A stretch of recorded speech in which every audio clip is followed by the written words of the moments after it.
ರವೀಂದ್ರ ಕಲಾಕ್ಷೇತ್ರದಲ್ಲಿ ಒಂದು 3 ಶೆಡ್ಗಳಿರುತ್ತೆ, practice shed ಅಂತ ನಡೆಯುತ್ತೆ, ಅಲ್ಲಿ ಖಾಲಿ ಇರುತ್ತೆ. ಅಲ್ಲಿ ಹೋಗಿ ಕೇಳ್ಕೊಂಡೆ ಸುಮ್ಮನೆ, ಸರ್ ನಾನು ಹಿಂಗೆ ನಾಟಕಕ್ಕೆ ಸೇರ್ಬೇಕು ಸರ್ ಅಂತ. ಸೇರಿಸ್ಕೊಂಬಿಟ್ರು ಅವರು. ಫಸ್ಟ್ PUCಯಲ್ಲಿ ಇದ್ದಾಗ ಸೇರಿಸ್ಕೊಬಿಟ್ರು. ಅದಾದಮೇಲೆ ಒಂದಷ್ಟು ನಾಟಕಗಳನ್ನ ಮಾಡಿದೆ. ಅದಾದಮೇಲೆ ಅಪ್ಪ ಸೆಕೆಂಡ್ PUC ಮುಗಿಸು, ಆಮೇಲೆ ನೀನು ಏನು ಬೇಕಾದ್ರೂ ಮಾಡ್ಕೊ.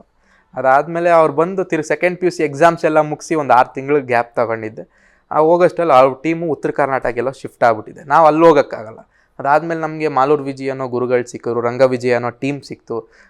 ಇವಾಗ ಸದ್ಯಕ್ಕೆ ಒಂದು 6-7 ವರ್ಷದಿಂದ ಅಲ್ಲೇ ಕೆಲಸ ಮಾಡಿಕೊಂಡು ಆಲ್ ಓವರ್ ಕರ್ನಾಟಕ ಇರ್ಬೋದು, ಇಂಡಿಯಾದಲ್ಲೂ ಕೂಡ, ಇಂಡಿಯಾದಲ್ಲಿ ಡೆಲ್ಲಿಯಲ್ಲಿ ಒಂದು ಡೆಲ್ಲಿ ಕರ್ನಾಟಕ ಸಂಘ ಇದೆ, ಮುಂಬೈಯಲ್ಲಿ ಕರ್ನಾಟಕ ಸಂಘ ಇದೆ, ಅಲ್ಲೆಲ್ಲ ಹೋಗಿ ನಮ್ಮ ನಾಟಕನ ಕನ್ನಡದಲ್ಲೇ ಮಾಡ್ತಿದ್ವಿ. ಸ್ವತಂತ್ರ ಸಮರ ಕರುನಾಡು ಅಮರ ಅನ್ನೋದೊಂದು ನಾಟಕ ಮಾಡ್ಕೊಂಡಿದ್ವಿ. ಈ ನಾಟಕನ ಎಲ್ಲ ಕಡೆ ಪ್ರೊಜೆಕ್ಟ್ ಮಾಡ್ತಿದ್ವಿ. ಜೊತೇಲಿ ಇನ್ನೂ ಒಂದು 4 ನಾಟಕಗಳಿತ್ತು. ಇದನ್ನು ಸ್ವಲ್ಪ ಜಾಸ್ತಿನೇ ಮಾಡಿದ್ದೀವಿ. ಎಲ್ಲ ಶೋಸ್ಗಳು ಒಟ್ಟು ಒಂದು 200 ಶೋಸ್ವರೆಗೂ ಮಾಡಿದ್ದೀವಿ. ಅಂದರೆ ನಾಟಕ ಇರೋದು ಒಂದು 4 ಇದೆ. ಬಟ್ ನಾಟಕ ಹೆಂಗೆ ಅಂದರೆ ಎಷ್ಟು ಶೋಸ್ ಮಾಡ್ತೀರ ಅನ್ನೋದ್ರ ಮೇಲೆ ಆ ನಾಟಕದ ಪ್ರೆಸ್ಟೀಜ್ ಉಳಿಯೋದು.